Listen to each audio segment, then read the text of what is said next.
force with two lives come together. Sometimes for good, sometimes evil.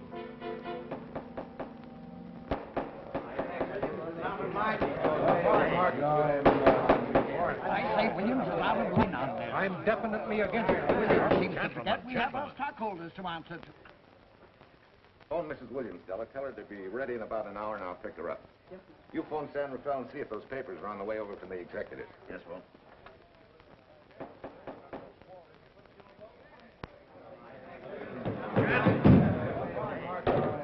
Well, Mr. Darcy, what's the score? 9? I'm afraid it is, Walt. If you think you can persuade them to change their minds, go right ahead. Gentlemen, I never interfere with stock issues, dividends, or anything else in your department. I must run my department with no interference. Either I know why and when I need more factory space, or you need another boy. And that's all right with me, too. Because I can take these plants and pick my own spot in the motor production field. You won't have to worry so much about dividends. There won't be many. I'm sure none of us want to lose Walt. Or our dividends. What do you say we take another vote? All in favor of buying the 3 new factories signify by saying aye. Aye. Aye. Aye. Aye. Aye. Aye. An unanimous vote. Congratulations, Walt. Congratulate the board. They're the winners. Williams, if these factories are so valuable that other companies would jump at the chance to get them, how do you know that you can buy them at the price you quoted us? How do I know? I bought them this morning. Good morning. Della, I was asked to rush this up for Mr. Williams. Get my wife, Della? Your maid said she'd gone to the dentist. I gave her the message. Oh, fine. Oh, this just came. Thank you. What about those papers? They're here. Bert's checking them now. Good.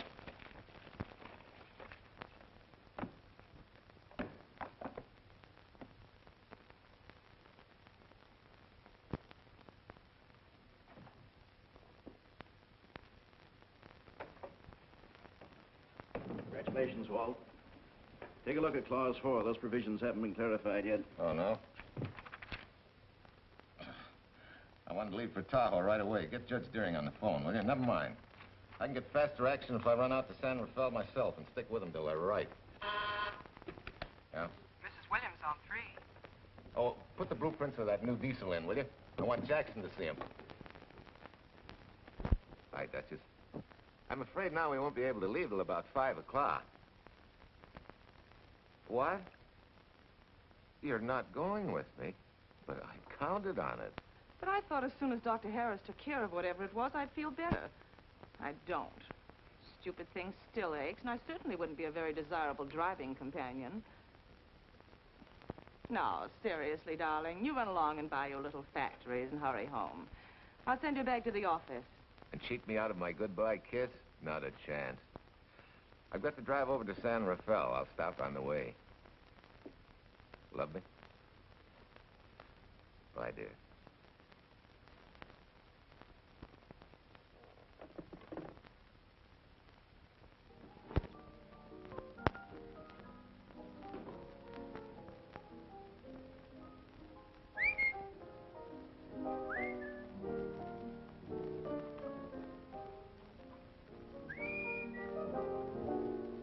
How do you expect me to whistle through a toothache?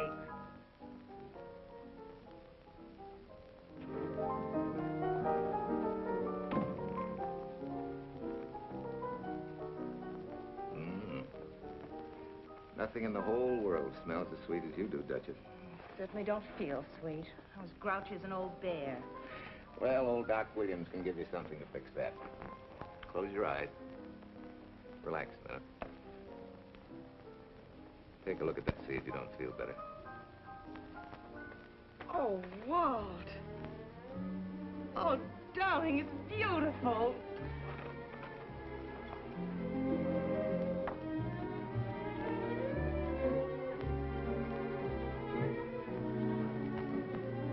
Not bad. Not bad at all. You know, to quote my wife, I like monograms on things. It shows they belong to me, unquote. When did your wife say such a thing, Mr. Williams? About 6 years ago, when I married her. She gave me the first monogrammed shirts I ever owned. Those were the words on the card. I still have it. I certainly hope your board of directors never discovers what a softy you are. They won't, don't worry. I have only one vulnerable spot. What really happened this morning? All I got out of Della was that you stalked out of the office with blood in your eye, back in no time with canary feathers in your mouth. Oh, I clipped those birds' wings, but short. No one's gonna vote me down, sweet. Not when I know I'm right. Mm-hmm. But how did you convince the board of that so quickly? With subtle hints and easy persuasion. Like this. Either I get what I want, or you get yourself another boy. And that's all right with me, too. Walter! What a clumsy ox. I'm sorry, Duchess. Oh, please, sweet, don't be so upset. Oh, if you could have seen your face. Oh, don't bother, dear. Sue Lynn will take care of that. Not exactly a good prescription for nerves, huh? You know, you're wrong, Dr. Williams. The way I feel now, a good catnap will probably make a new woman out of me. And if it's not going to make you too late... Yes? Well, I'm sure that by 5 o'clock I'll... Swell. I'll run over to San Rafael and get things ironed out and be back for you by 5. On the nose. Darling, wait. That's perfectly silly. I'll take a taxi cab and meet you in Sausalito. There's a drugstore on a corner opposite the square. I'll be there at 5 o'clock and we can go straight on up to Tahoe. That'll save you all that late afternoon traffic and all that time it'll take to come and pick me up. Smart woman, my wife. Thinks of everything. Where's your bag, honey? Oh, Sue Lynn still has some things to press for me. Sure you don't mind taking a taxi? Very sure. Sweet dreams, Duchess. See you at 5. I better get going. Bye, honey.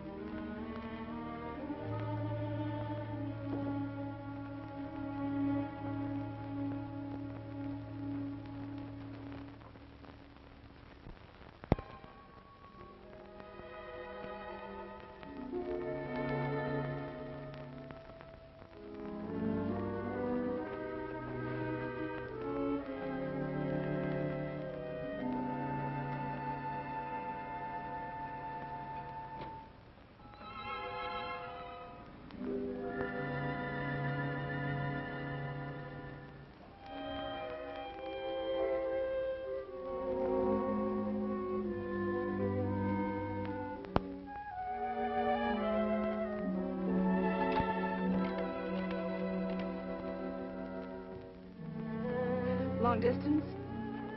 I want Berkeley 79721. Hello. Ah. Hiya, beautiful. Yeah.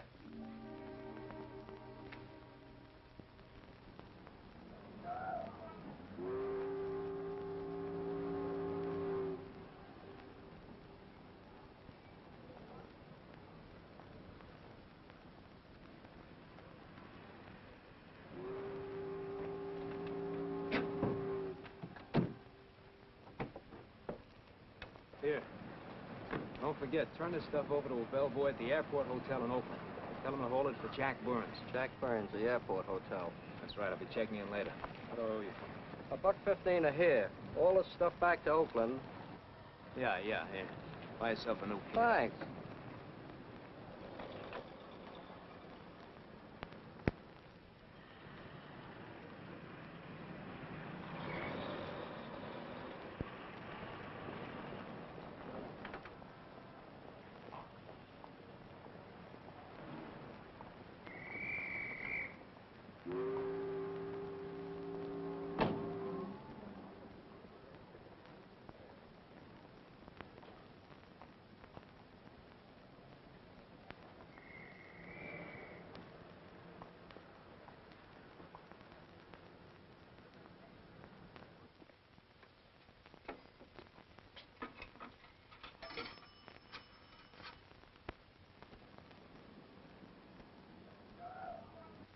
Hey, where's that new woman who was going to meet me? It's after 5 o'clock. Oh. Gee, I was so sure you were going to be okay. Maybe you better get yourself another dentist, huh? Of course I understand, honey, of course. Just to prove it to you, I'm coming right on home. No, You really mustn't, darling. I'm going to be perfectly all right, really. And besides... Besides what? Well, I've done something you're not going to like. You remember Aunt Margaret back in Illinois? You mean the old gal in Evanston? I'm way ahead of you. How much? Well, it isn't money this time. It's another relative. Her favorite nephew, Jim Torrance. All of a sudden, right out of the blue, just after you left, he telephoned me from Berkeley. Okay, Judge, I'll see him when I get back. Well, you don't understand, dear. You're going to see him right away. What? Well, all he seemed to want was to be able to get back to Illinois, so I... So you buy him a ticket. That's easy. Well, it isn't. I offered to, but he got huffy and said he didn't want any handouts, and... Well, without thinking, I told him we'd pick him up and give him a lift as far as Denver. I won't say I'm good for you, but where do I find this guy? Well, he should be there right now. I told him to be on the lookout for a cream-colored roadster, just in case we fail to recognize one another after all these years. Oh, darling, you're such a lamb. Are you sure you forgive me? What do you think? Well, I better run along, or Cousin Jim might get nervous. Take it easy, sweet, and miss me, will you? I do already. Don't drive fast. And please take care of yourself. Softy. Goodbye.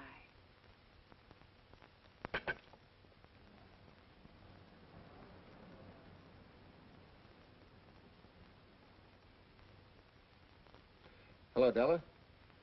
Yeah, Mrs. Williams wasn't able to go with me. Now, while I'm gone, you see that she gets her roses every morning. That's right. But this time, on all the cards, put love from Softy.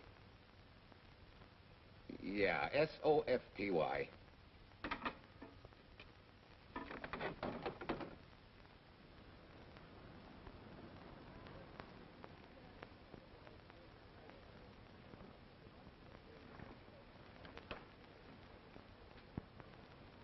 Hello. You must be Jim Torrance. Yeah, that's me. I'm Walt Williams. Hiya, Jim. Hi. Where's Irene? Oh, she's a little under the weather at the last minute. Worse luck. Oh, that's too bad. I was hoping I'd see her. I'm disappointed, too. Where's your luggage? Oh, I'm wearing it. Less trouble that way.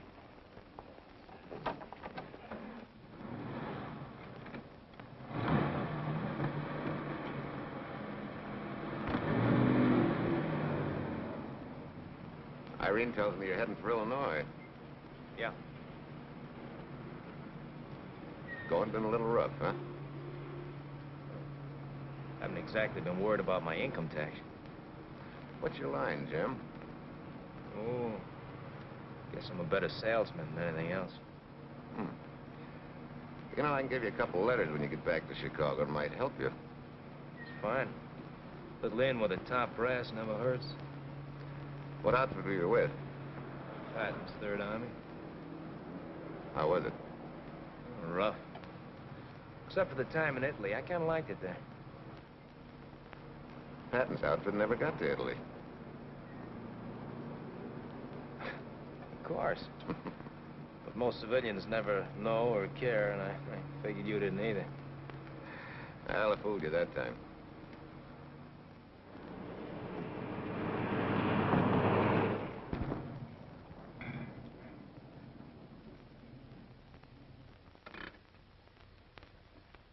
Our last chance to chow for a while. How about it? No, thanks. I grabbed a hamburger while I was waiting for you. I can still taste the harness.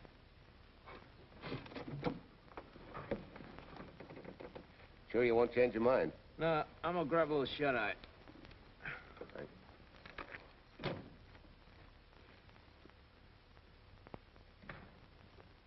Chicken sandwich and a Coke. One chicken sandwich. Chicken sandwich coming up.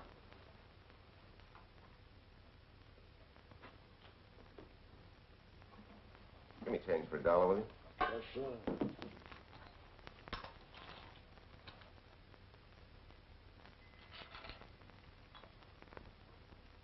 Thanks.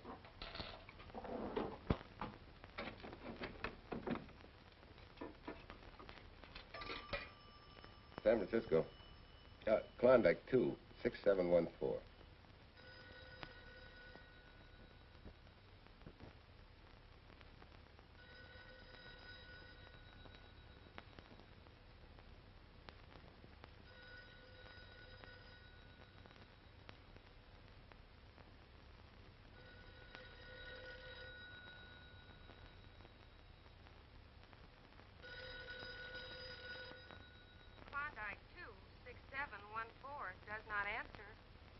Oh.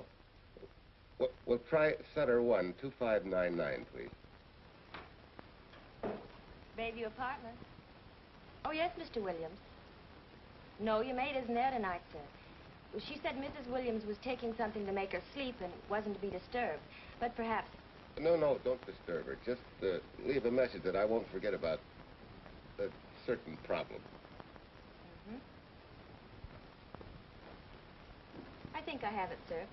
You want her to forget all about a certain problem. Softy, is that S-O-F-T-Y, sir? Softy is going to take care of it thoroughly. Is that all? Yes, that's all. She'll understand. Be sure she gets it the first thing in the morning. Right.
Oh, hi.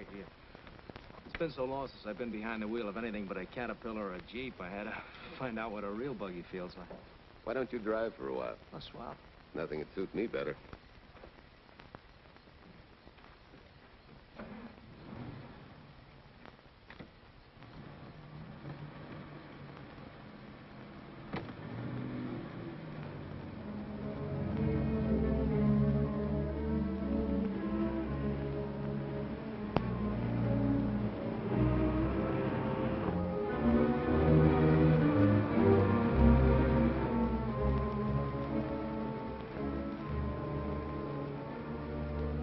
Tell me, Irene still got that little scar on her cheek? That one she got from the fall? Yeah. You can hardly see it now, though. How'd you know about that? She just got it last summer. Thought you said you hadn't seen her for years.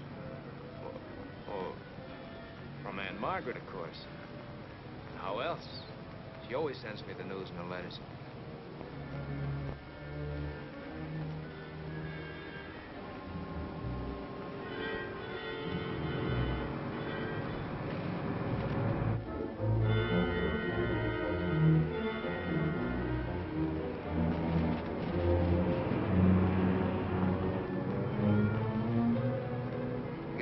Margaret will be pretty happy to see you. Irene says you're the favorite nephew. Afraid my lovely cousin was just giving me a build-up for your benefit. You don't know Irene. Maybe not.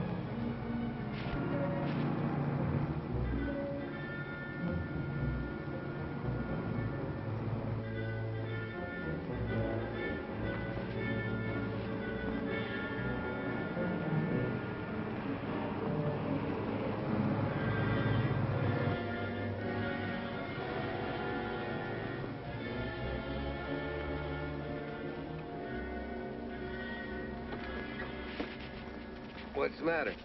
I think we got a flat.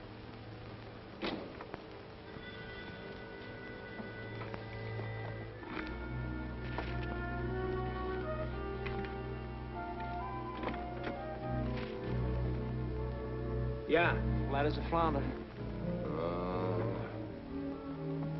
Well, let's get to work. Hey, look out there, young fella. That's quite a drop.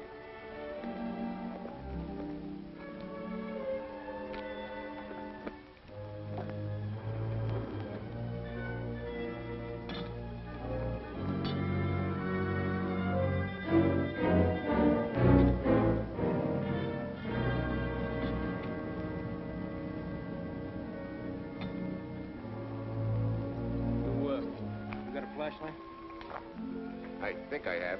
Get the jack, I'll take a look.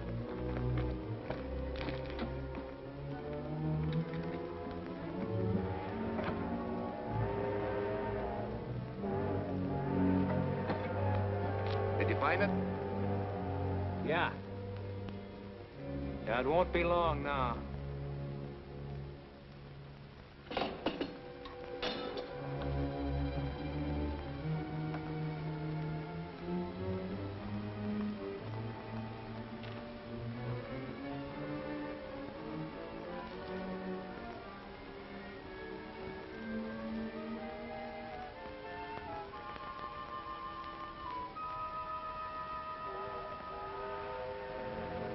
Come on, let's get going.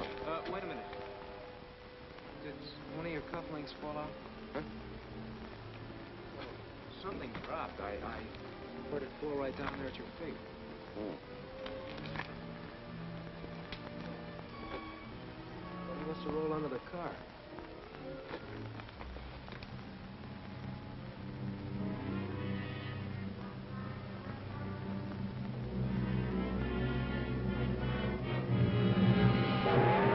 Irene and these suckers.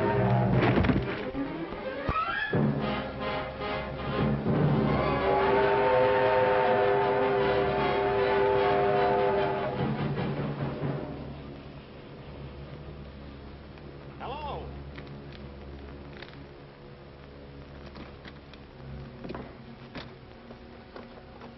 Need a hand? No. I'm all set now.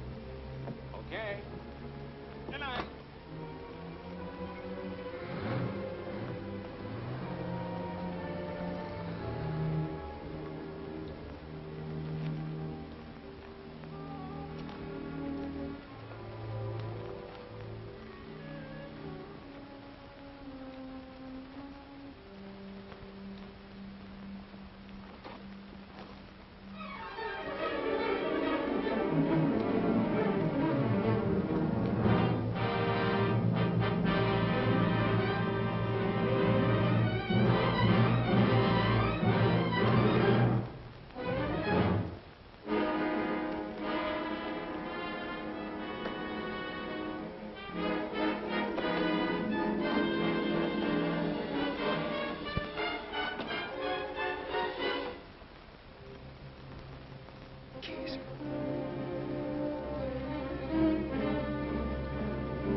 That guy must be crazy.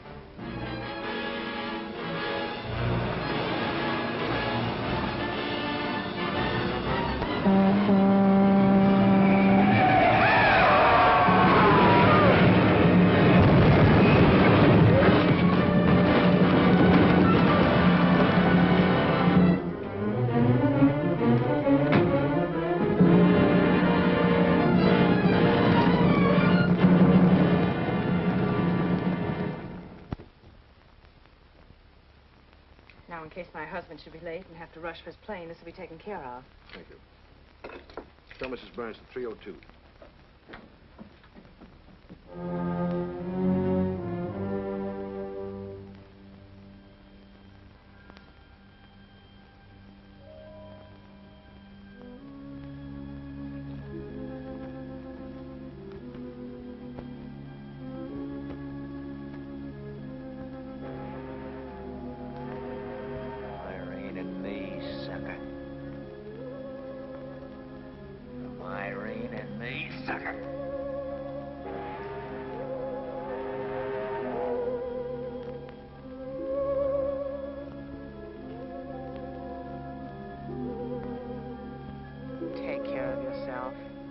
Softy. Softy.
Young lady, Excuse me. I want to see Mrs. Walter Williams. I'm sorry, sir, but she left orders not to be disturbed. I'm sorry, too. Lieutenant, this is the police department.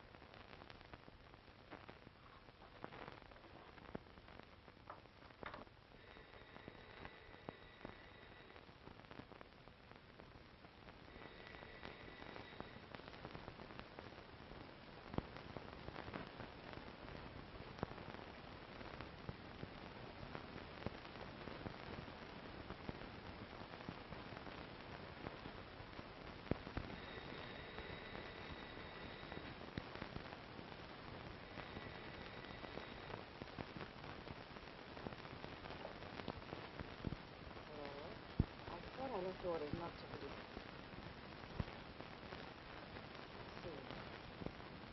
Ask him to come up.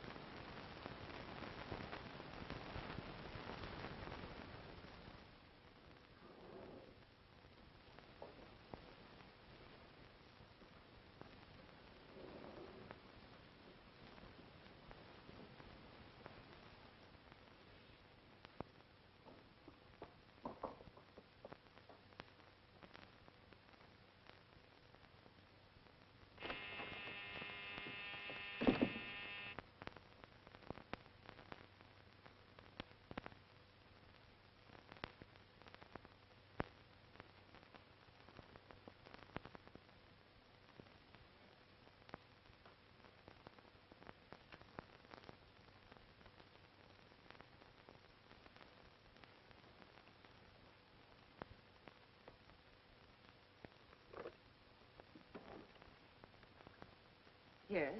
I'm Lieutenant Quincy with the police department. I'm sorry to disturb you at this hour, but... may I come in? Of course.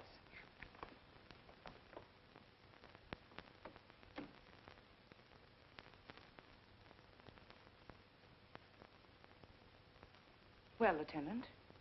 Did your husband go on a motor trip late this afternoon? Why, yes, he went to Denver on business. Why? Was he driving a packet roadster? Yes? Is anything wrong? I'm afraid there is. Won't you sit down, Has please? something happened to my husband? Yes, Mrs. Williams. He's dead, isn't he? Yes. Oh, Walt, I knew something like this would happen. I begged him time and again not to pick up hitchhikers. But it wasn't a hitchhiker, Mrs. Williams. It was just an accident. He ran into a truck, a gasoline truck.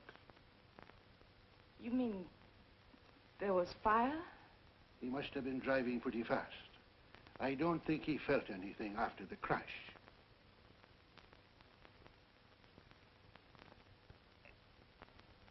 If there's nothing more you need me for, Lieutenant, I think I understand. And may I say you've taken this with a great deal of courage. Good night, Mrs. Williams.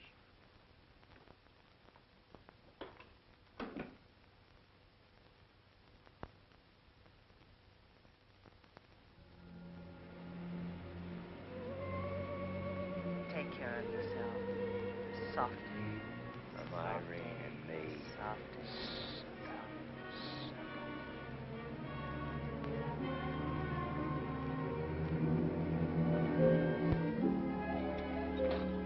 Ready? Yeah. That Williams must have been quite a guy. Yeah, he went to work for Universal Motors as a sheet metal worker. Mm-hmm. Less than 10 years, he's their top production man. Well, he sure went out in a blaze of glory. Yeah. Let's go.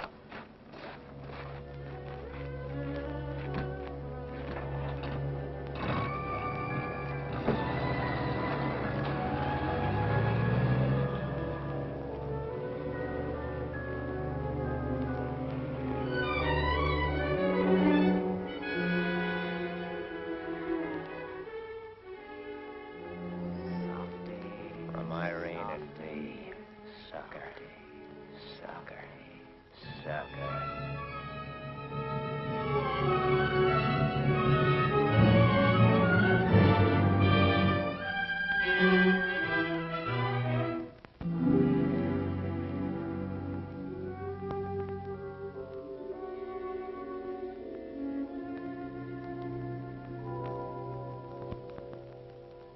Well, could Mr. Burns have taken a later plane and still made connections for Mexico City?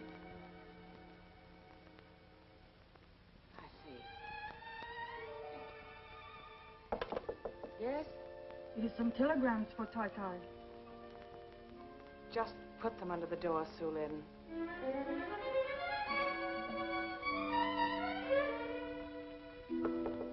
Please, Tai Tai, a policeman Quincy most anxious to see you. Ask him to wait, Sulin.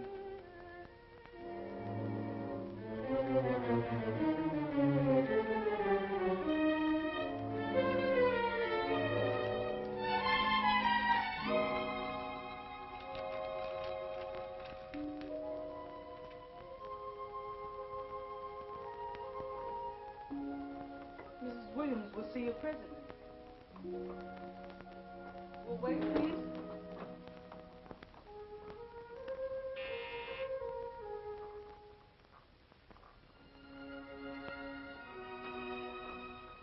Flowers from Mrs. Walter Williams. Thank you.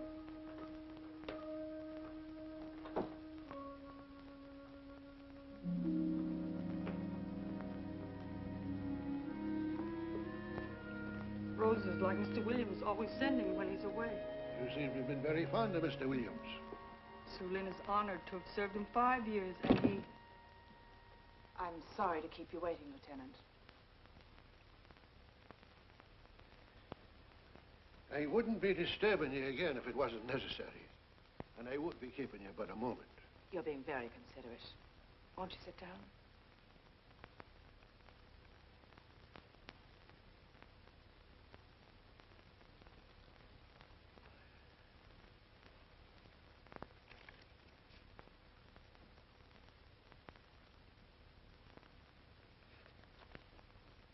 Everyone's been most thoughtful.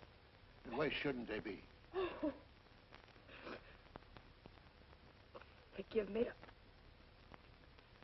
I'm all right now.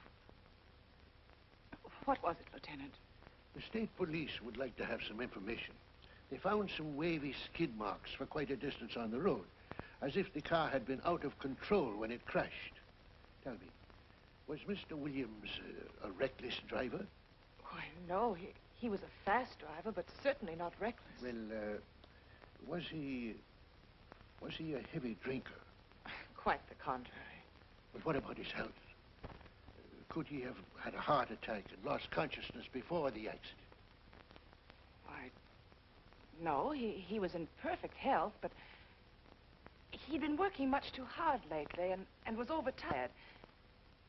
Perhaps he fell asleep at the wheel last night.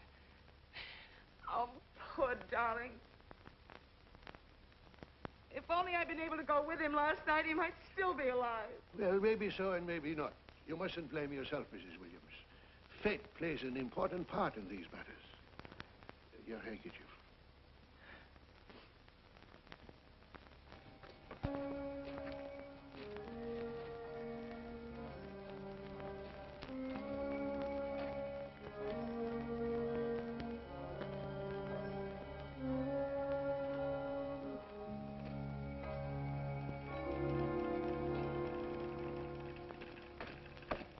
When's the next train to San Francisco? 10 a.m. tomorrow. You sure there isn't one sooner? No, I'm sorry.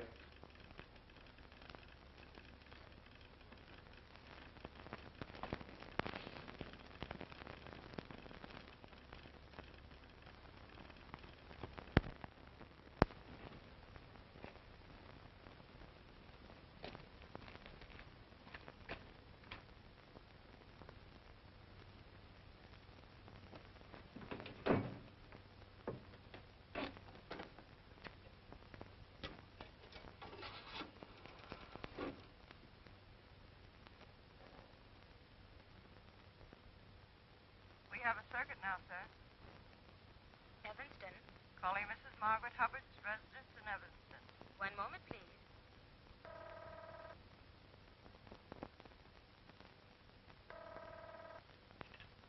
Hello?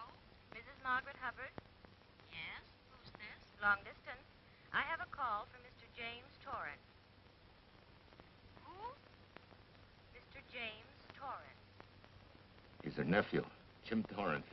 The call is for your nephew, Jim Torrance. I haven't any nephew, and I don't know any Jim Torrance. Sir, Mrs. Hubbard says she doesn't know what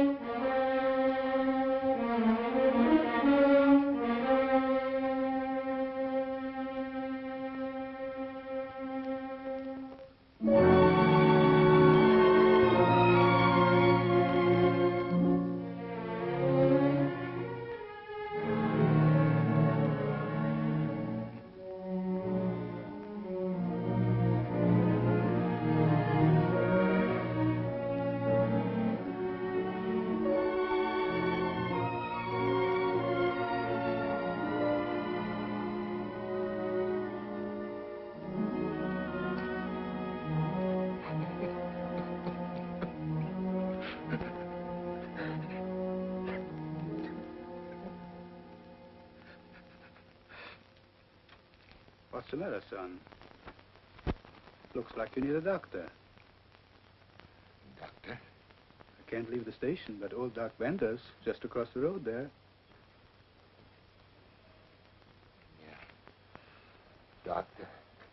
Think you can make it? Yeah. I'll make it.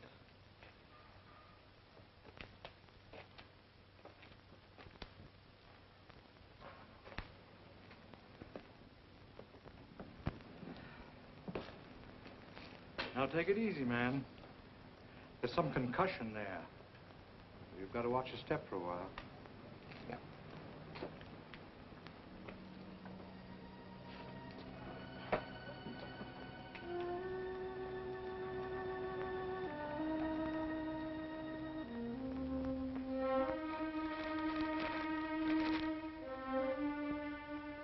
Walter Williams' beautiful widow, who by her own request sat alone in the family alcove during the service.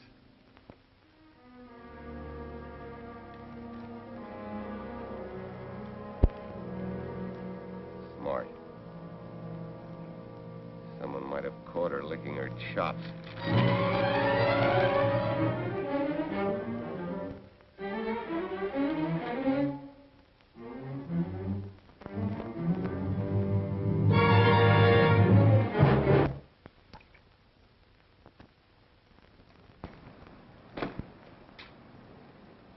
Hey, what's that? Walter Williams. Walter Wood. Hey, ain't that the guy that...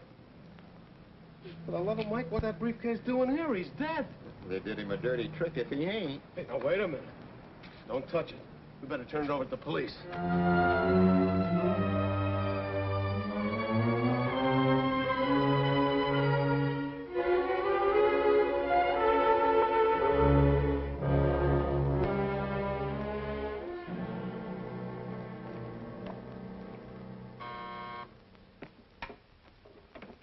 Homicide, Captain Callahan.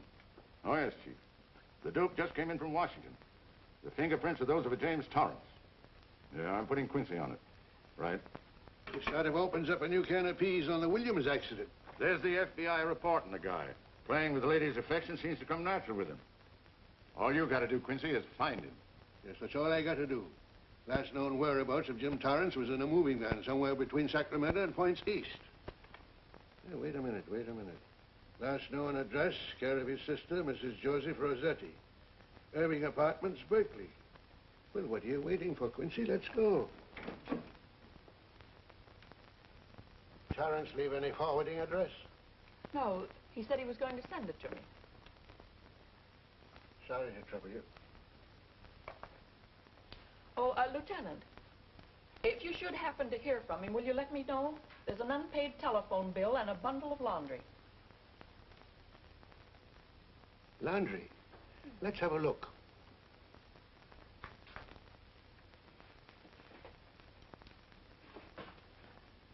I may have to take this along with me. Not without a receipt, you don't. You mean you don't trust the police? In my business, you don't trust anybody. Mine, too. Holy St. Valentine's Day. Look, he had the same thing on his shirts, too.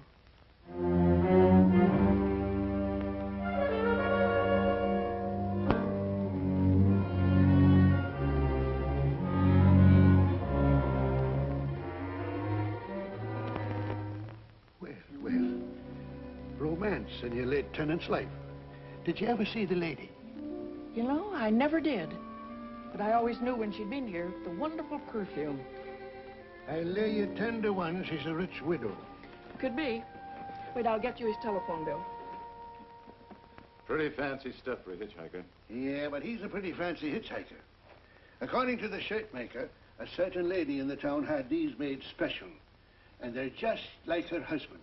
Only his initials were WW. Sort of smells, don't it, Cal? Now take a look at this little item that was also found in the laundry. I for Irene and W for... Well, it could be for Williams, too, couldn't it? Yeah.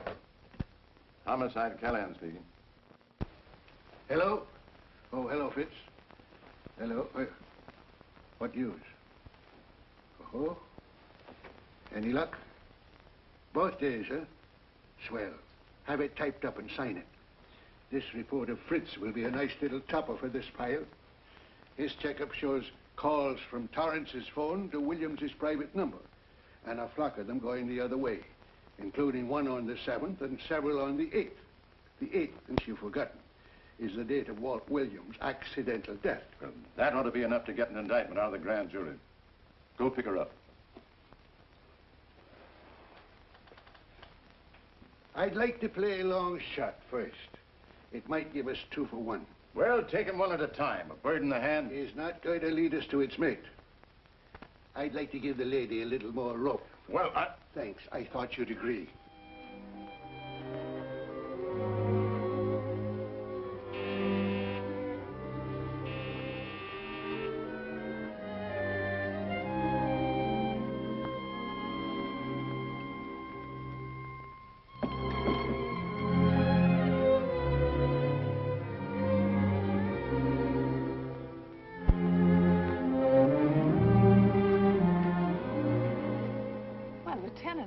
He just caught me. I'm glad. I have some rather startling news I thought you should know before it hits the headlines. Come in. Thank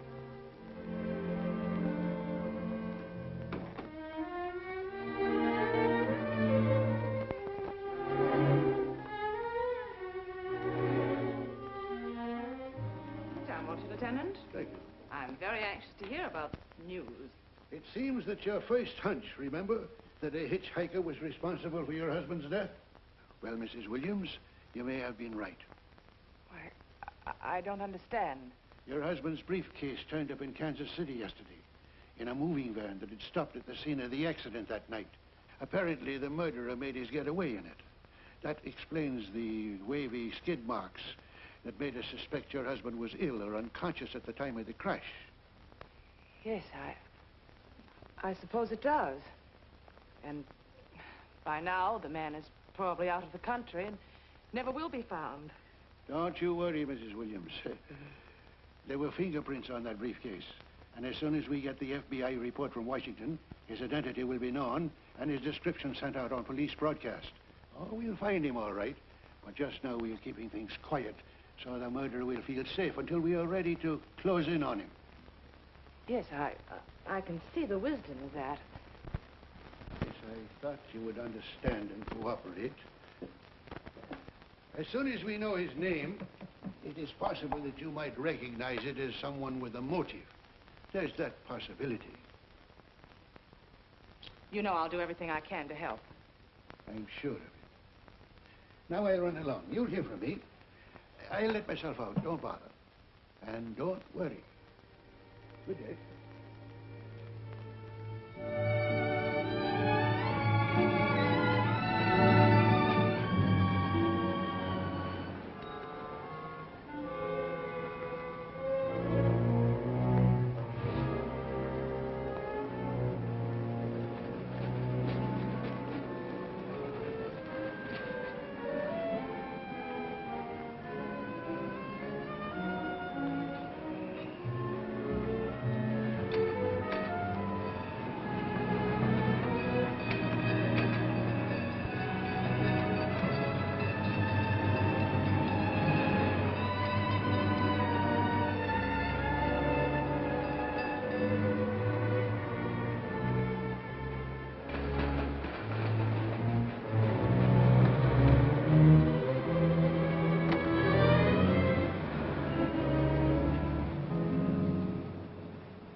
$1.35.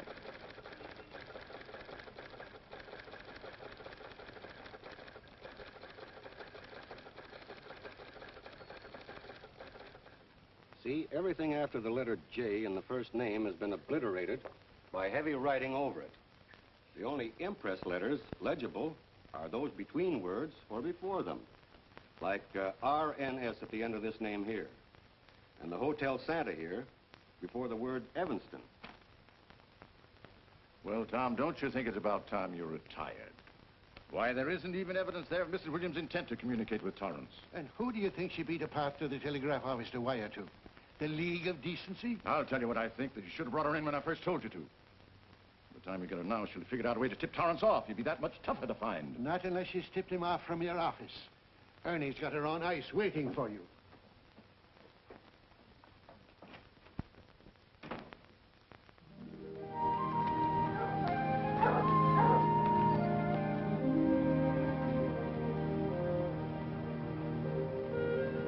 Pretty good, huh? Fastest growing little town in Idaho.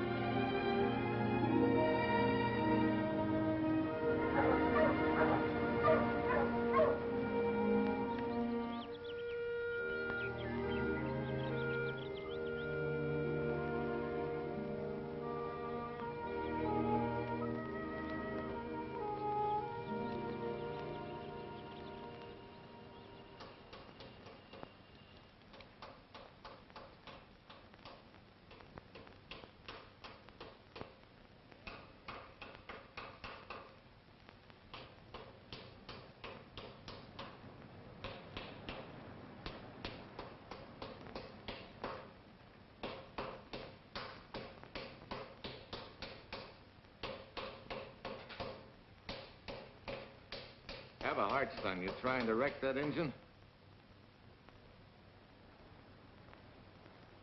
Oh. Sure. It's a hobby of mine. The way you're going at it, you can't miss.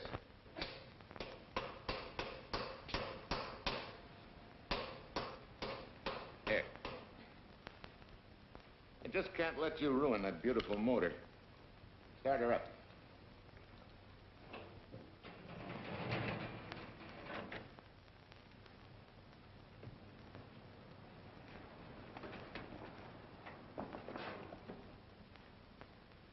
Okay, start her up.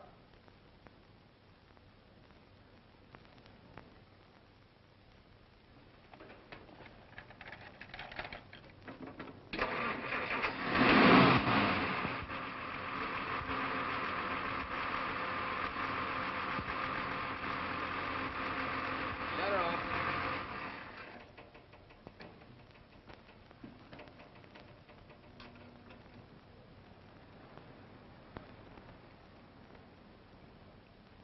You're certainly not a mechanic by trade. Hands like that. Maybe it's a hobby of mine.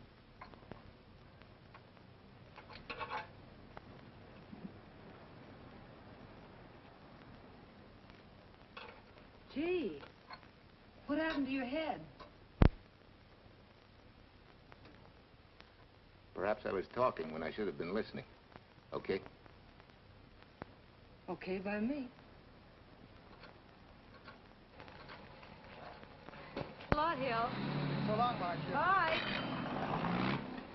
He's all right now. You better lay off, though, till the boss gets back. I'm the boss. I guess the new cars are a little bit over my head. Now, with a jalopy, it's different. Aren't there any mechanics around here you can hire? No, they all went over to the new factory in Mansville. I guess they got better wages. Tough break. Yeah. How much do I owe you? Oh, forget it. Well, I'll be shoving along. To at least have a cook in the house, you might as well. Marsha, can I use your phone a minute, please? Sure, help yourself, Uncle Ben. Never arranged but what it pours. 650, please. Flat tire this morning. Now the danged engine stalled on me. Nice and cold. Wilson's garage? No, I did not give you the wrong number. Fine thing using my phone to cheat me out of repair bills. Aren't you ashamed? Gave me the wrong number. 650, please. You're a nice girl, Marsha Peters, and your ma's a fine woman. And I'll always buy my gas and oil here. But you ain't never gonna tinker with my car again. Busy? Busy. Always busy. Say, we're not so busy. Would you like to do another good deed and give Uncle Ben a hand? Why not? Where is your car, mister? Maybe I can help you. Why, are you a good mechanic? Very good. And very reasonable. Well, just what you need, girl. Better hire him. It's an idea, Uncle Ben. Come on. Thanks for the Coke. Sure.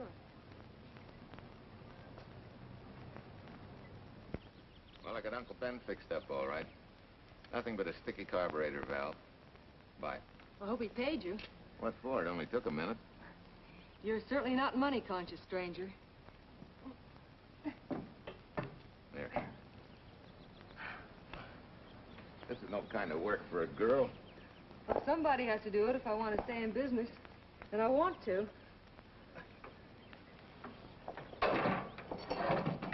Must be some business that you're better suited for. Couldn't you lease this place to somebody? Sure. I did while my husband was overseas. But when he was killed in Okinawa, well, we made a lot of plans for the future here. And I had a hunch he'd like it if I took over and tried to make a go of it. Takes more than a hunch to do that. I got along famously. Business has been fine until lately when the help got short. Could be again. I had a good mechanic. Yeah. You sure need one, all right. Well, for Pete's sake, say yes or no. Do you want the job or don't you? You mean you'd hire me without knowing anything about me? You can repair automobiles. What else do I need to know? except your name. Well? Why not? Sure. I'll try it for a while till you get someone permanent. The name's Bill Walker. Okay, Bill, it's a deal. And maybe if business gets real good, you'll want to stay. Oh, don't count on it. Where does this go, on the rack? Yeah.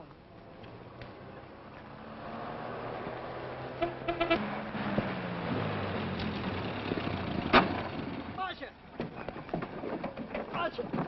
It happened! It's a boy, 8.5 pounds. Pair of shoulders like a prize fighter. Well, congratulations, Papa. How's Jane? Ah, perfect. Everything's perfect. Gotta get down to the store and tell the gang. Almost forgot. Oh, gee, thanks, Ed. I'm sorry, I won't have enough for the gang. Yippee!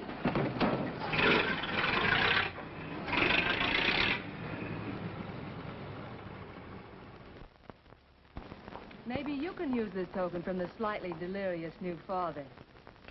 Thanks. Say, we haven't settled the matter of wages yet. Maybe I can't pay your regular salary. Suppose we leave that open till you find out how much I'm worth to the business. Doesn't seem to be any business right now. Might be a good time for me to get rid of this beard and find a place to board. We live right next door. I'll go ask Mom. She'll know of a place. Sort of a peaceful house. I noticed it this morning. Oh, gosh, I forgot. She's down helping Mrs. Wellesley with her canning. Mom finds homes for everything from stray cats... To stray mechanics? Well, you're not a stray anymore. I'll go phone. Pearl, 674, please. Hello, Miss Westler. May I speak to Mother? Hi, Mom. I've got some good news for you. I hired a man for the station. Yeah. No. Nobody we know. He's from out of town. Needs to place a board. You got a good one up your sleeve? Okay. Says she has to meet you first to come home for supper. Huh? And you like apple or cherry pie? Cherry. Cherry it is, Mom. See you later. Oh, now I gotta get rid of this. Hey, where's the nearest barber shop? The one and only, just up 2 blocks. Tell Judd you're working for me. When you get back, we'll close up and go home. Thanks.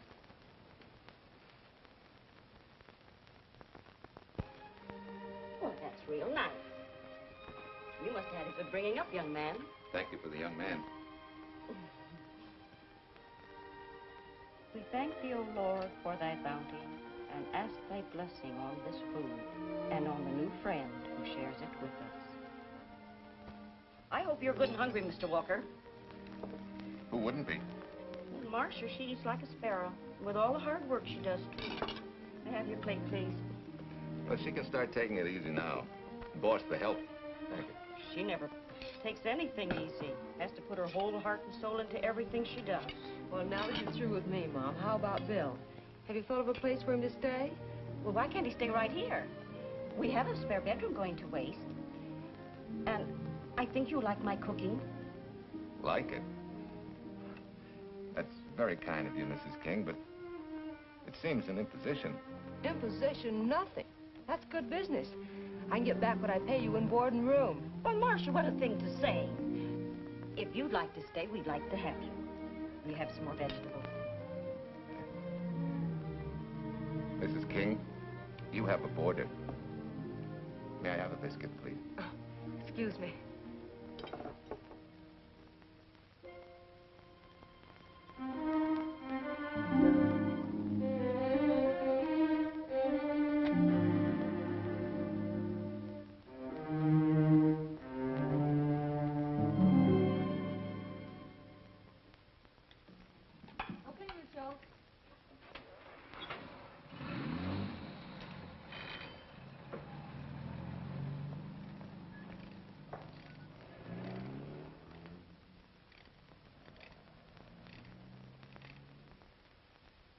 It's wonderful the way tools seem to come alive in your hands. You seem to sort of come alive, too. As though you got real pleasure out of working with them. I do. When you're doing a job with them, you can't think of anything else. Bill, if something's bothering you, why don't you get rid of it? What would you prescribe, doctor? Amputation. For that stupid chip on your shoulder.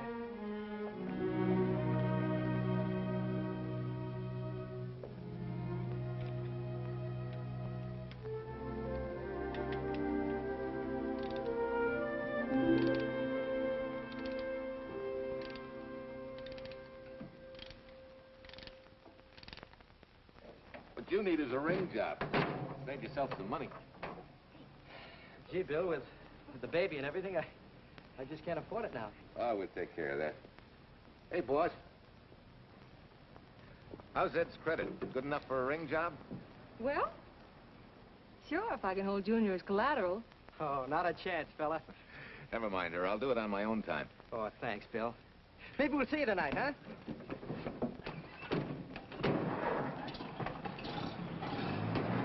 Some shoulders, huh? Yeah. Some father, huh? Bye, Marsha. Bye, Marsha. Bye. Nice kids. Hey, was Ed clowning about their being hard up? No. Things have been pretty tough for him ever since he got out of the service. Fix a car for him, Bill, and only charge him for the labor, okay? Then he gets it for free.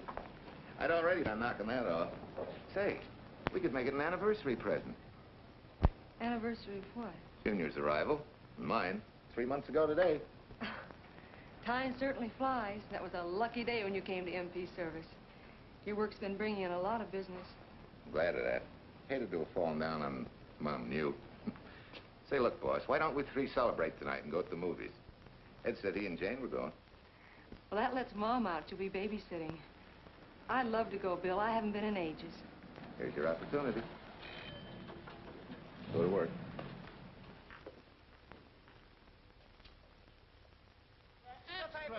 Irene Williams, held for murder. Read all extra, Irene. This is Sheila Graham with the latest news of the shocking Williams murder case. While beautiful Irene Williams is held for trial, charged with conspiring to kill her late husband, the police are searching for James Torrance, believed to be the lover of Mrs. Williams and her partner in the horrible murder of Walter Williams.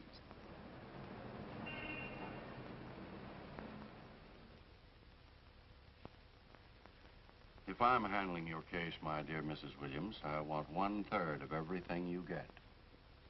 You're out of your mind. You don't realize what I'll get as Walt's widow. Perhaps you don't realize the spot you're in. Torrance's fingerprints were found not only on your husband's briefcase, but, in a manner of speaking, on your reputation as well.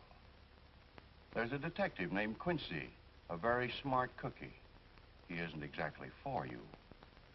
Frankly, Mr. Warner, I'm beginning to wonder if my attorney is for me.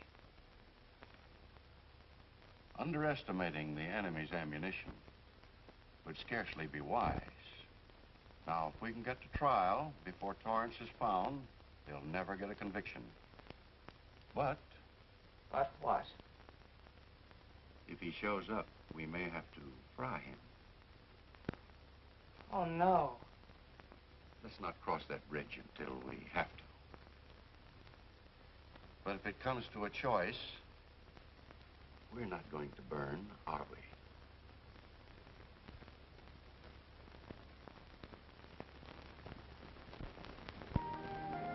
Aren't you the chatterbox this afternoon? What about this afternoon?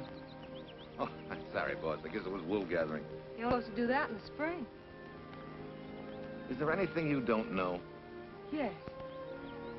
What's San Francisco got that we haven't? Better newspapers, for one thing. Anyway, California's supposed to be the land of opportunity. I thought that by now you liked it here. I do. Very much. It's a good town. Nice people. Swell boss. Thanks. We like you, too. No fooling, Bill. You'd be surprised how many people ask questions about you. What kind of questions? Oh, where you came from, do you have any family, and do you like it here, and are you going to stay? Al Knox asked me at the movie last night if you wanted to join the volunteer fire department. Just interested, friendly things. I suppose it is natural for people to wonder about a stranger who moves into their community, like I did. You know, I've been thinking, maybe it wasn't such a good idea, you and I going to the movies last night. It's all right being seen in the station and here with Mom, but... Oh, you get used to that in a town this size. They're always trying to marry people off. You just ignore it, and after a while they forget about it. I'll go get cleaned up for supper.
I hate to tell you how many years this Sunday takes me back.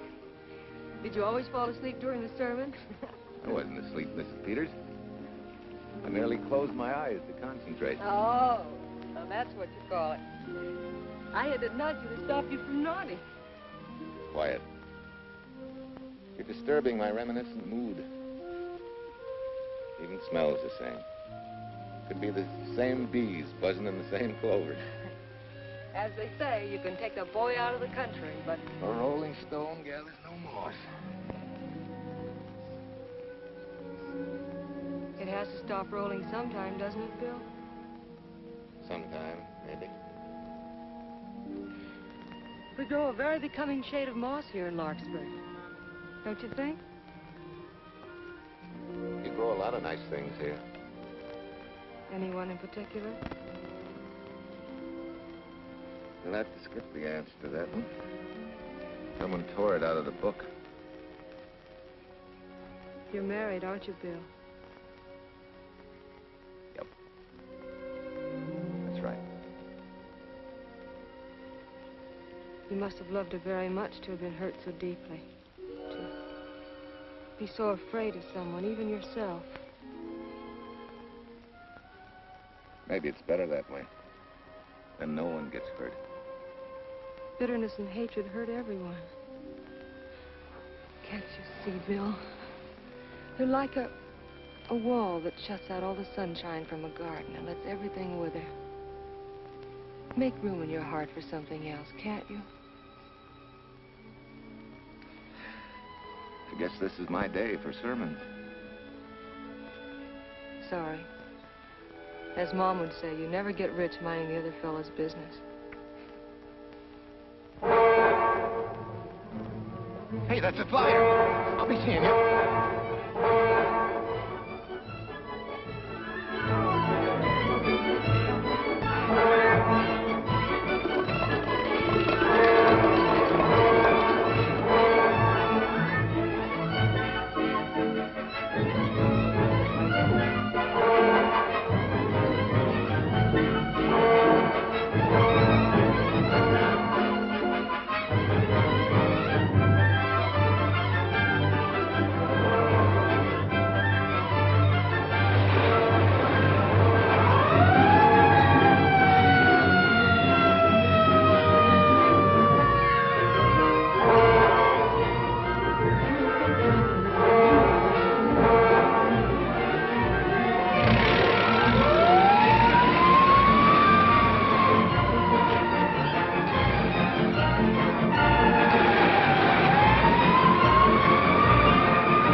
Leslie sent a couple of jars of peaches.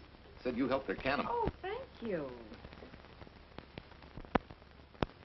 When I delivered the doc's car, he insisted that I have a bite with him. Where's the boss? Took the book back to the library for me. Oh.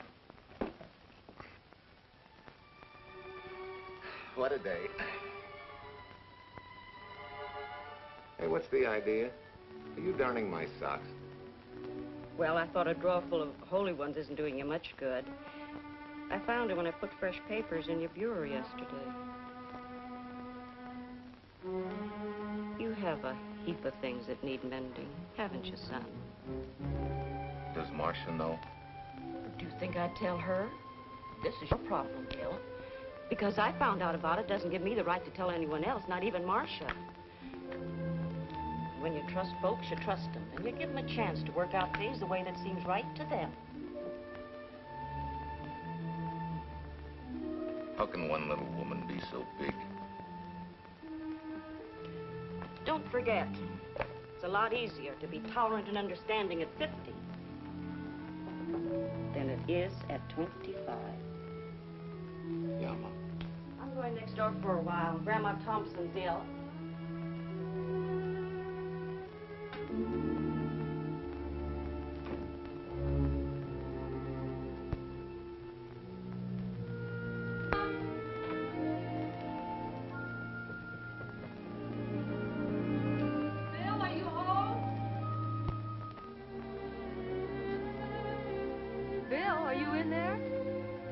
Yeah?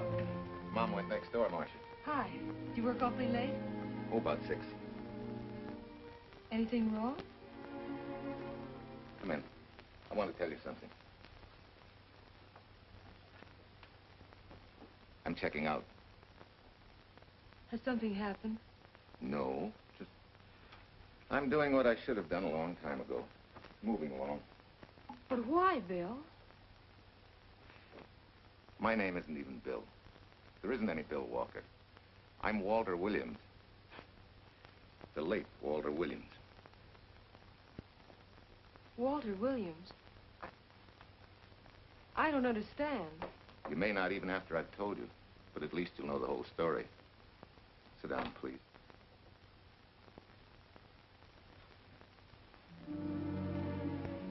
Finally, Larkspur. And you. From there on, you know. I'm glad you're going back to make things right. Going back? Wild horses couldn't drag me back. What are you going to do about your wife? Nothing. You're going to let her go to trial for murder? Oh, no, Bill. Why not? She tried to kill me, she and her cousin. But they didn't. Who says they didn't? Let them try and prove it. No matter what your wife did, she can't be tried for something that didn't happen. Oh, Bill, can't you see? You bet I can see. She deserves everything she's getting. Sorry part of it is they'll never convict her. No, Bill. The sorry part is you're not big enough to take a hard jolt to your pride and to your ego. Sure. It hurts to be tricked and cheated by someone you loved and believed in. But that doesn't give you the right to take justice into your own hands, to trample on the hearts of others and walk out on life. A barren, frustrated boyhood. A marriage to a woman who accepted my love, yet despised me so thoroughly she resorted to murder. I'll never think of our moments together without nausea. I feel stripped bare, degraded. Even me.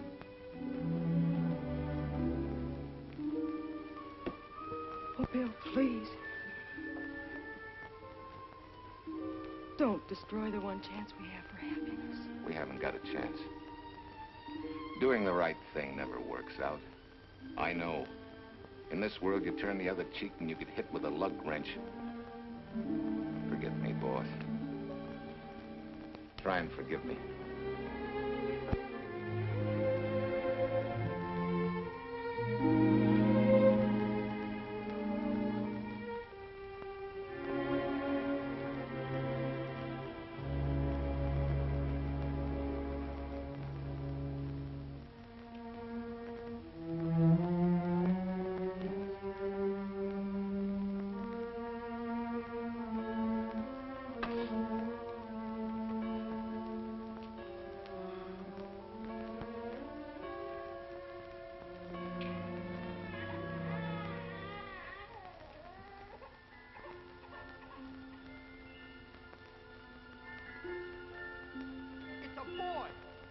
shoulders like a prize fighter. You know, I hate to tell you how many years this Sunday takes me back. You have a heap of things that need mending, haven't you, son?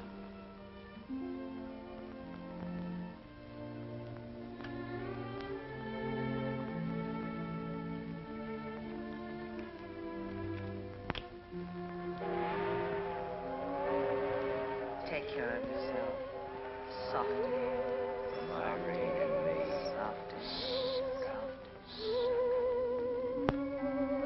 You're not big enough to take a hard jolt to your pride and to your ego. Sure, it hurts to be tricked and cheated by someone you loved and believed in. But that doesn't give you the right to take justice into your own hands. Trample on the hearts of others and walk out on life. Oh, Bill, please, don't destroy the one chance we have for happiness.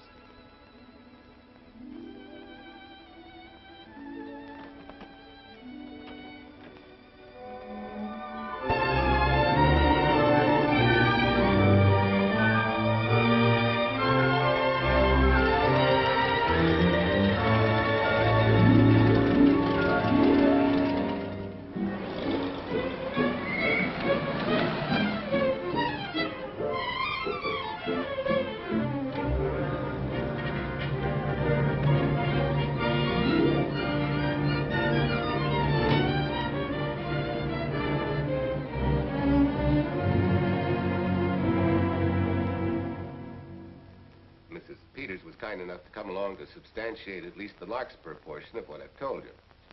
Very thoughtful of you, Mrs. Peters. Mr. Williams, when you read in the newspaper that the hitchhiker who attacked you had been, well, a close friend of your wife's for some time, it must have been a great shock to you. I didn't come here to discuss my emotional reactions, Lieutenant. If you need me for anything further, Captain, my office will know where to reach me. Let's go, Mark.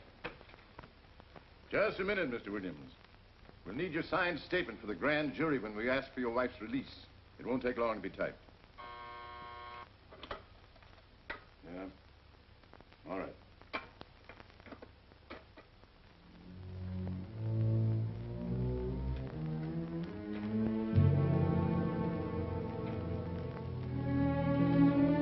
Come in.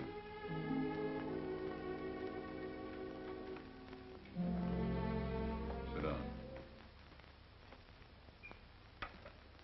Mrs. Williams, we have news for you.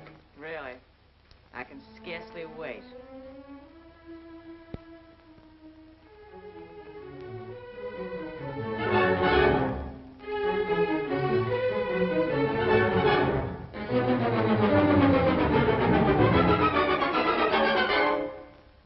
Seems it was Torrance who was in the car when it crashed. Jim?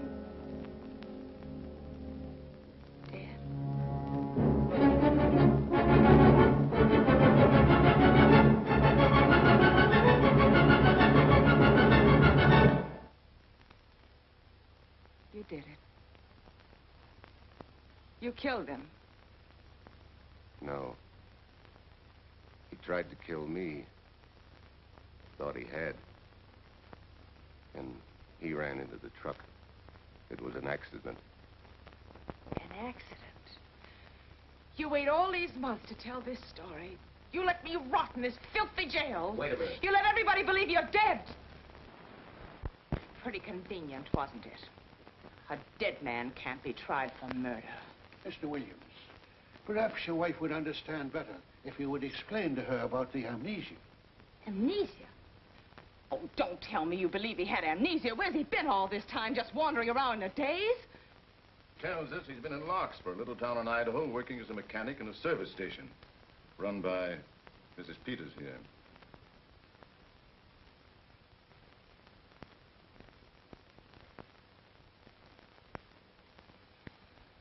I understand perfectly. Now that my chance for happiness is dead, I suppose you'll demand the divorce I begged you to give me so that I could marry Jim. That's fantastic. Yes, isn't it? After you telling us that the man you picked up was a perfect stranger. Well, that's not true. The time and place for meeting Jim had all been arranged. I must advise you There's a law that a wife can't testify against her husband. There's a law against murder, too, but that didn't stop him, and nothing's going to stop me until I'm through. It's all right with me, Captain. Go on. Talk your head off.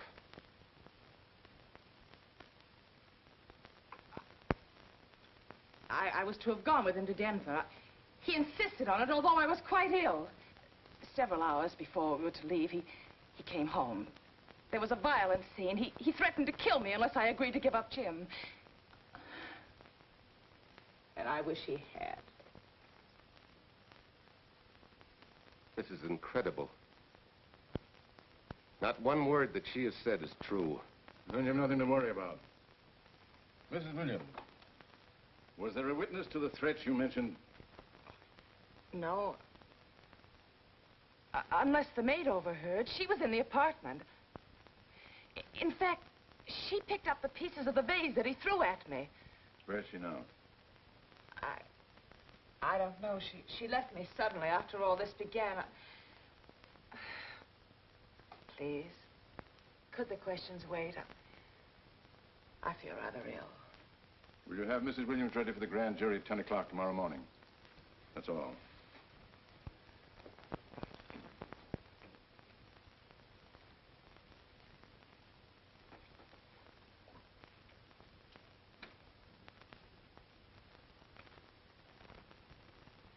We're going to hold you too, Williams. On what charge? Suspicion of murder. But he's not guilty of any of these things. Then it should be easy for him to prove it. Take him down and book him. That fiction of Mrs. Williams must have been very convincing. No, we just couldn't buy that yarn you tried to sell us. Let's go.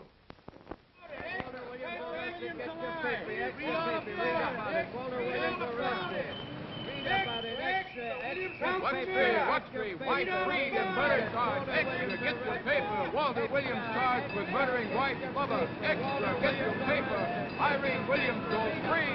Husband held. Extra, get your paper. White freed and murder charge. Walter Williams charged with murdering wife mother. And Daly's going to cover Williams' office. Okay, boys, hop to it. I want all I can get by 10 a.m. tomorrow for the grand jury. Okay, Chief. Oh, Tom, don't miss a bit. Dig up everything you can on Williams and the Peters dame. You sort of believed Irene Williams' story, didn't you, Ben? She made better sense than he did. Well, sure, she's a better liar than he is. Don't forget, I went all through her grieving widowhood with her. She's a bad customer. Well, that's for the grand jury to decide, and Williams insisted on letting her talk. So it's his funeral. Funeral, all right. Especially with that yarn he told. But murder's out of character for him. There's a few pieces missing somewhere. There might be in Idaho, if it's not too much out of character for you to get going. You're going to miss me, Cal, when I retire next year. Maybe I'll join Private Eye and solve your cases for you.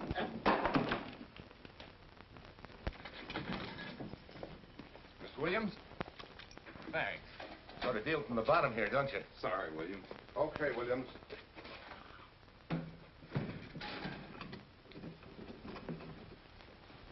Well, not very good news, judging from your faces. Well, Wolf, the grand jury returned indictment against you. Mrs. Williams was released. I see. Now, don't you worry, Walt. We'll have you back at work where you're needed, and in short order. Come on, Eldridge. There's a visitor waiting far more attractive than we old fogies. We're just leaving, Mrs. Peters, but remember, don't hesitate to call on me for anything. Thank you so much.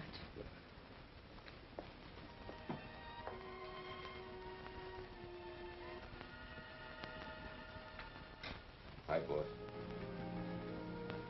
Bill, what have I done to you? If it weren't for me, you wouldn't be here. If it weren't for you, I wouldn't be. I came back here because I wanted to believe in the things you do. I still do, no matter what happened. Will you do something for me? Go back home, where I know you'll be taken care of. Not a chance. You'll have to think of a better reason than that to get rid of me. I'm a big girl now. I've just been to Larkspur, Williams, where I found these newspaper clippings. Of course, some of them are 3 months old, but you seem to treasure them, so I brought them along. So? I don't think they exactly substantiate your claim of amnesia. As if you were interested in substantiating any claim of mine. Now, let's get one thing straight. Most people, when they get in a jam, think the police are only interested in the prosecution. Our job is to get the facts, the truth. And the truth never hurt anyone but the fellow that lied. Unless he was a beautiful woman. Oh, quit kidding yourself, Williams. You made the boner. I had no more to do with Torrance's death than you did. And out of the whole population of Northern California, you just happened to pick up a hitchhiker who happened to be your wife's boyfriend. Ah, have a heart, Williams. I suppose you'll tell the truth when you take the stand, but you better have some mighty conclusive proof if you expect the jury to believe it. Wait, Lieutenant. Bill, we all know you're not guilty, but we're going to need help to prove it, and need it badly. Lieutenant Quincy can't take sides, but if we're right, he has to be on ours. And I have a hunch he wants to be. Why don't you tell him the whole story? All of it. Please. I'd like to. Quincy, very much. Guess I should have told the whole truth in the first place. But I wanted to clean this mess up with as little scandal as possible.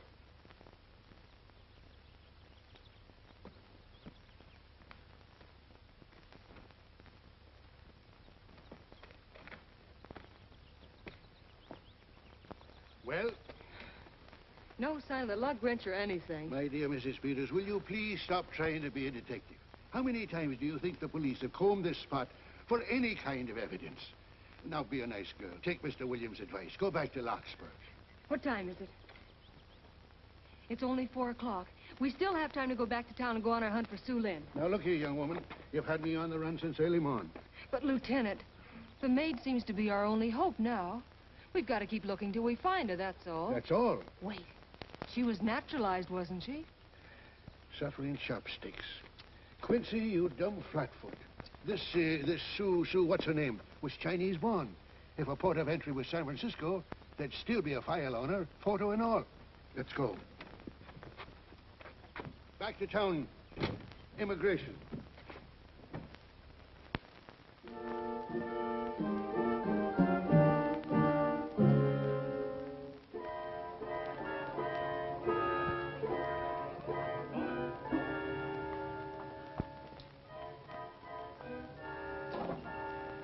The council has given us the right lead.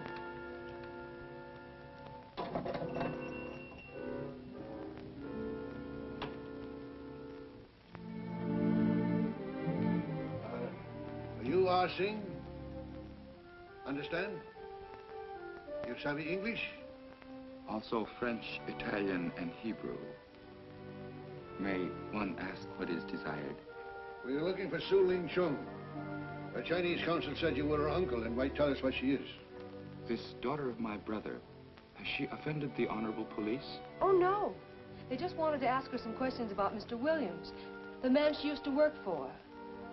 Ah Singh's heart is heavy that he cannot lead you to her. But things that are not known cannot be told. Well, if you hear anything of her, report it to headquarters.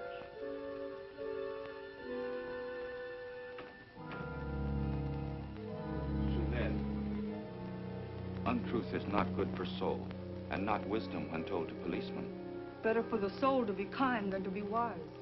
Su Lin must keep silence to help in this matter.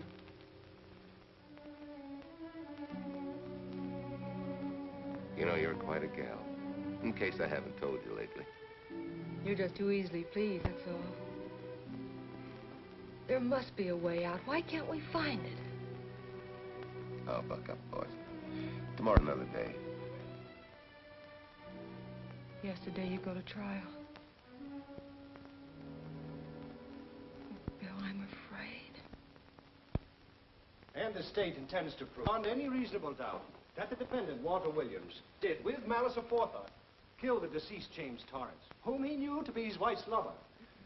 And that with his victim dead beside him, he drove his car into the course of an oncoming truck, jumping clear himself some seconds prior to the crash. And subsequently, he made his getaway in the back of a loaded furniture van. And for 3 months, as Bill Walker, he laughed at justice. would have imprisoned his unfaithful wife for conspiracy in his own murder. But then he decided that being dead cramped his style. He thought he could eat his cake and have it too.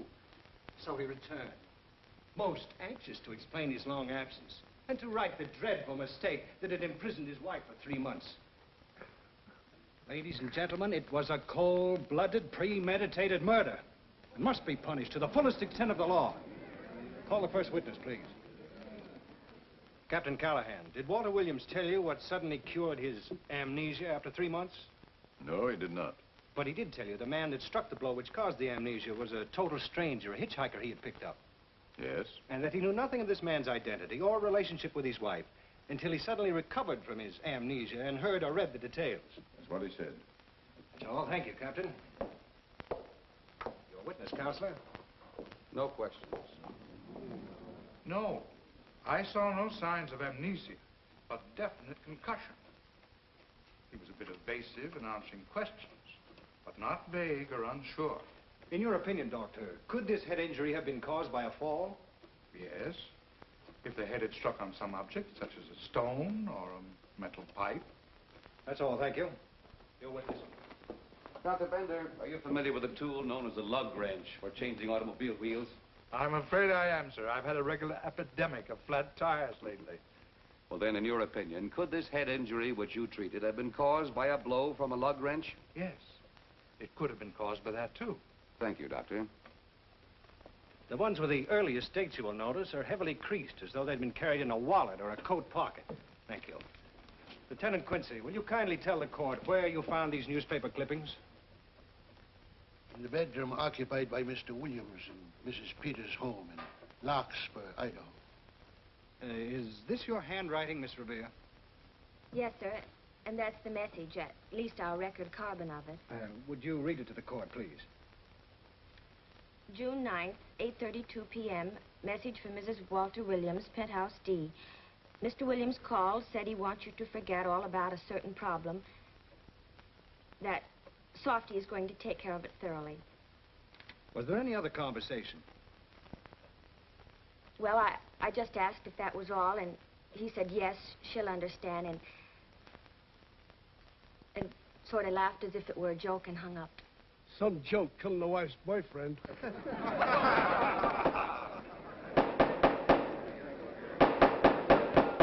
is the state versus Walter Williams. All the rounds so far have gone to the prosecution, and it was a grim-faced Williams who was returned to his cell this afternoon. What the score will be after he takes the stand is anybody's guess, but he's going to need some lucky punches to get a decision. And though Torrance struck with intent to kill, after telling you this is from Irene and me, sucker, you still telephoned Illinois to find out if there was a cousin Jim. You are hard to convince, aren't you, Mr. Williams? Is it so incredible that a man should fight against believing such a thing about his wife? Oh, that is very touching.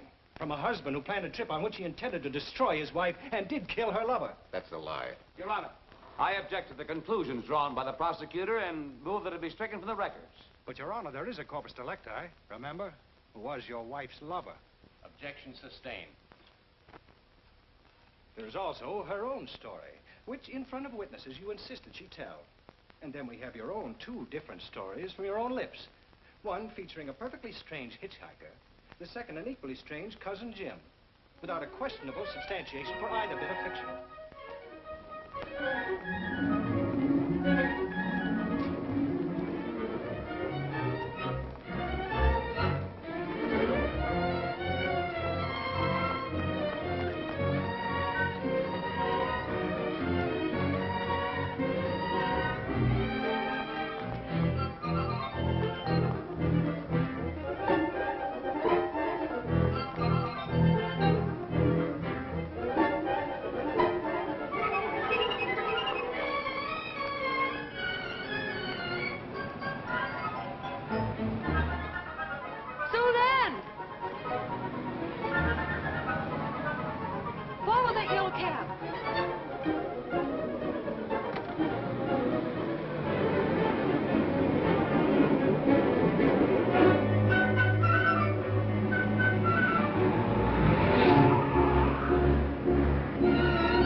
remember me, don't you? I was here with Lieutenant Quincy from the police department.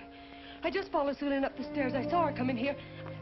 You must be mistaken. I'm not mistaken. She's here. I must see her. Ah, Sing, don't you understand? It's to save a man from prison, even from death.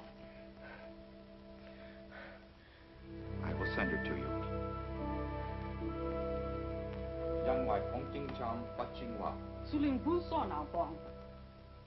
Oh, Sue Lynn, we've been looking for you all these weeks. Mr. Williams needs your help so desperately. I cannot help. You must forget that you found Sue Lynn. Forget it? But you're his only witness. You're the only one that can help. Not as a witness. Only with silence can I repay his great kindness to me and my family in China. Why? For I heard other things. That most unhappy day, from Mrs. Williams' bedroom, his voice very loud and angry. A flower vase broken to pieces. He can explain all that. They do not believe what he's already told. That I heard anything would do harm. Don't you see?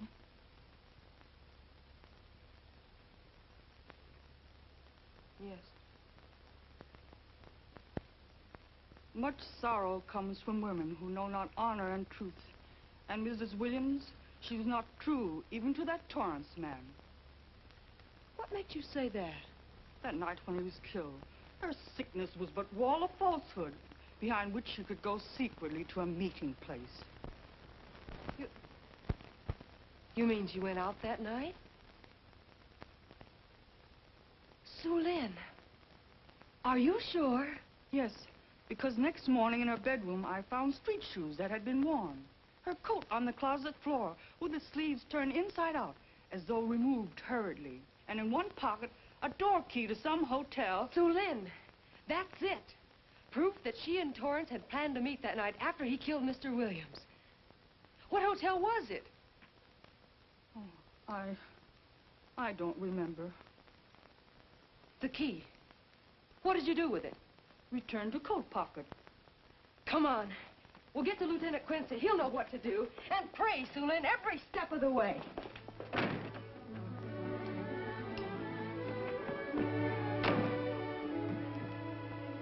Now hold everything. Even if this long shot don't work out, we'll just keep on pitching.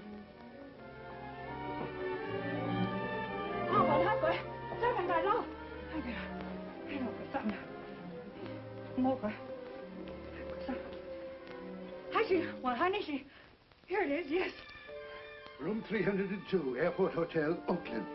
Maybe we got our miracle. A special little Chinese one. It is to hope that Sue Lynn was of small help to Mr. Williams. Oh, Sue Lynn. Come on, copper. Next stop, Oakland. A certain little lady's hotel rendezvous. I was on night duty then, all right, but I sure don't remember a looker like this. Quite a dish, eh? A little too highly seasoned for my digestion, thanks. Lieutenant, just found a couple of cars for room 302 on June 9th. George Baxter, checked out at noon. Mr. and Mrs. J. Burns. Room not slept in. J. Burns. Burns. Look, Quincy. The handwriting on the card is identical to that on the photograph. And here's a little boy, the same thing. The cover-up telegram to Aunt Margaret. Now look at the impressions. J here, and here RNS. J. Burns. That's the name she started a telegram to. Room not slept in. Say, I got that dame pegged now, Lieutenant. She said they'd be out of the room by midnight as her husband was catching a plane.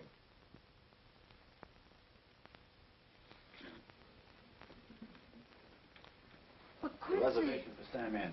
Yes, sir. This ties it all up, doesn't it? Yeah, like a greased pig. What do you mean? We've got the evidence now, the proof. Of what? Sue Lynn's theory that Irene was playing the field? This evidence only proves that she came here to keep a date with a man named Burns. We can't even prove that he didn't keep the date. But you know he didn't. There wasn't any Burns. It was only a name that she and Torrance used. Fine. If you can prove that, Williams will be free. But none of this will prove it. Sorry, copper, but we are just up another blind alley. Well, ain't. Yes, sir. There's a couple of sample cases for Mr. Sam Andrews. Came up from the station this morning. Take them to Parlor B right away. Sure thing, sir.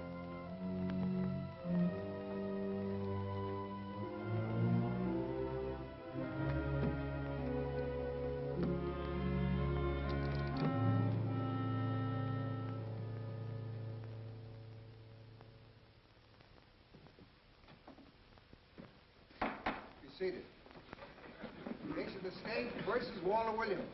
Proceed, Mr. Aldrich. Your Honor, we will call Mrs. Irene Williams. Take the stand, Mrs. Williams.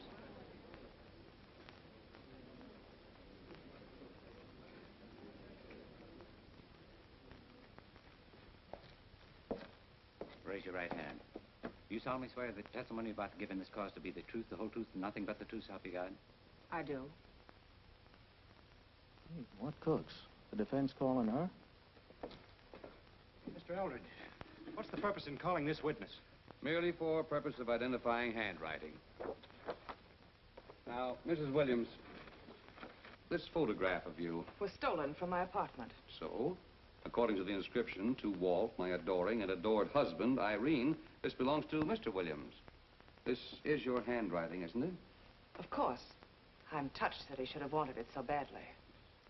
And this telegram, addressed to Mrs. Margaret Hubbard, is that also your handwriting? It is.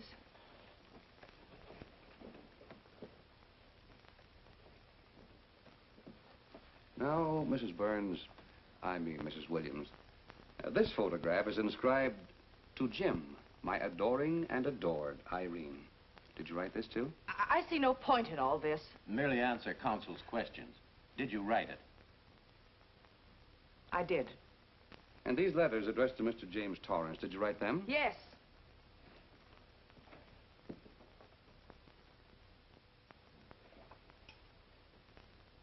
And this monogrammed garment, a gift from you to Mr. Torrance? Why must I be tortured again by all this? I never made any secret of my love for Jim Torrance. That's why he's dead. Your love for Jim Torrance. Yet on the very night he was killed, you had a rendezvous with a man named Burns, didn't you? I don't know what you're talking about. I don't know any man named Burns. I was at home that night, very ill. Oh, yes, the sleeping pills. Well, you must walk in your sleep then, for you spent at least part of that night at the airport hotel in Oakland, where you registered for Mr. and Mrs. J. Burns. Don't waste the court's time trying to deny it. This is the registration card that you signed at 9:20 p.m. And there's the room clerk who assigned you to room 302. And this, Mrs. Williams, is the key to room 302, which you very carelessly left in the pocket of a coat which was found in your closet yesterday. All right, I was there. Now are you satisfied? Not quite. This J. Burns, Mrs. Williams, was his first name Jack? Yes. Have you been in contact with him lately? No, no. How long since you've seen or heard from this Jack Burns? Well, I don't know. I don't remember. You bet she doesn't remember, because there isn't any Jack Burns, and there never was. That was an alias for Jim Torrance. And it was Torrance who was to have met you that night, after your charming little plot to kill your husband had been duly executed. It's not true. It's not true. I have bad news for you, Mrs. Williams. I can prove it's true. These pajamas, these letters, this picture, all of which you identified for the court, were found in this suitcase, which is full of the clothes and personal belongings of Mr. James Torrance. And the suitcase was found in the baggage room of the airport hotel, where it's been held since June 9th. And it says on this tag, in large print, hold for Jack Burns. That is all, Mrs. Williams. Just a moment, Mrs. Williams. Your Honor, in view of the evidence presented, we now ask for a dismissal of the state's case against Walter Williams. And we intend to charge Irene Williams with conspiracy to commit murder against her husband, Walter Williams. Oh, no.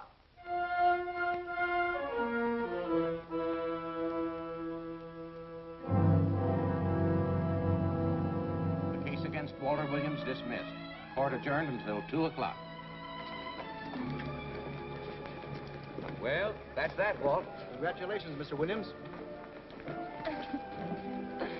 I haven't the words for it, Quincy, but we could never have made it without you. Ah, sure you could. You know, son, right always wins if you give it a little push, especially when you get a copper like this one to do the pushing. Well, I'll be seeing you.